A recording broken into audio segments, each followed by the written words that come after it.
إن الذين قالوا ربنا الله ثم استقاموا تتنزل عليهم الملائكة ألا تخافوا ولا تحزنوا وأبشروا بالجنة التي كنتم توعدون نحن أولياؤكم في الحياة الدنيا وفي الآخرة ولكم فيها ما تشتهي أنفسكم ولكم فيها ما تدعون نزلا من غفور رحيم ومن أحسن قولا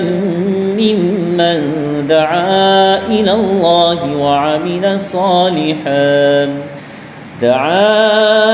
الله وعمل صالحا وقال إنني من المسلمين ولا تستوي الحسنة ولا السيئة ادفع بالتي هي أحسن فإذا الذي بينك وبينه عداوة كأنه ولي حميم وما يلقاها إلا الذين صبروا وما يلقاها إلا ذو حظ عظيم